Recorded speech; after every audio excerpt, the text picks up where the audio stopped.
नमस्कार दोस्तों, कैसे हैं आप सब। एक बार फिर से स्वागत है मेरे YouTube चैनल गौरव वीडियो ब्लॉग में। दोस्तों आज जाने वाले हैं शिल्पग्राम थनौद। दुर्गा माँ की मूर्ति भी बनना शुरू हो चुका है, तो हम दिखाने वाले हैं बारी बारी से माँ दुर्गा माँ की मूर्ति, क्योंकि ये पहला स्टेप है। तो चलिए चलते हैं दोस्तों माँ दुर्गा की मूर्ति देखने के लिए। दोस्तों अगर वीडियो अच्छा लगे तो लाइक शेयर और सब्सक्राइब कीजिए, जिससे कि आने वाली वीडियो का अपडेट आपको मिलती रहे। धन्यवाद। जय जोहार, जय छत्तीसगढ़।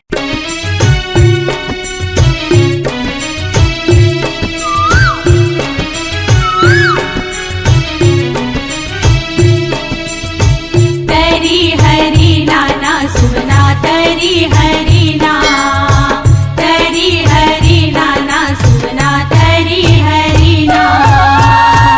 मंदिर के घंटे बाजे चीरे खुंदराले झाके, मंदिर के घंटे बाजे चीरे खुंदराले झाके, कोयले को मारना चल चल रे सोना दाई के दरस वरना, चल चल रे सोना दाई के दरस वरना।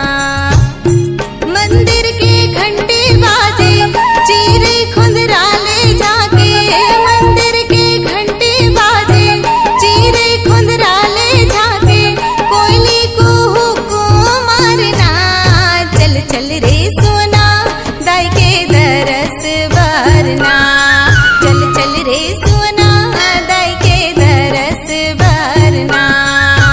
तरी हरी नाना सुना तरी हरी ना, तरी हरी नाना सुना तरी हरी ना।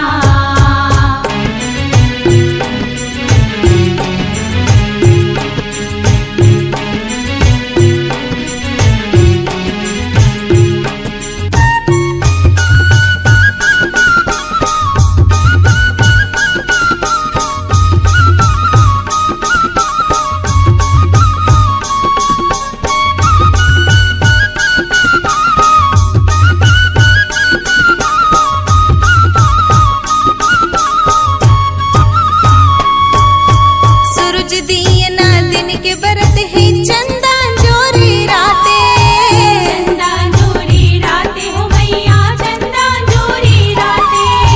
जोग करे बर जोगी जागे 9 दिन औ 9 राते, 9 दिन औ 9 राते मैया 9 दिन औ 9 राते। सूरज दिए ना दिन के बरत है चंदा जोरी राते, जोग करे बर जोगी जागे 9 दिन औ 9 राते।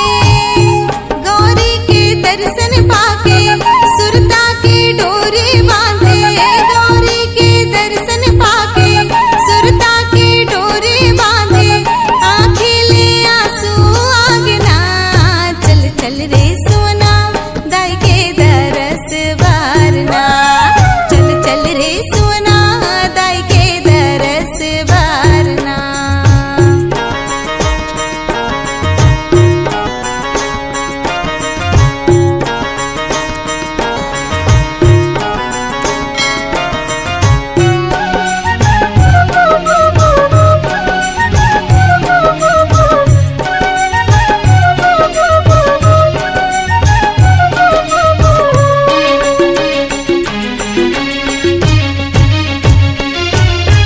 कांस पितल के घड़ा बना के भर भर जल में लाए, भर भर जल में लाए ओ मैया भर भर जल में लाए।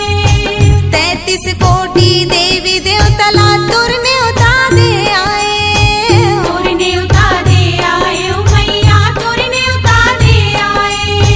कांस पितल के घड़ा बना के भर भर जल में लाए, 33 कोटि देवी देवतला तुरने उता दे आए।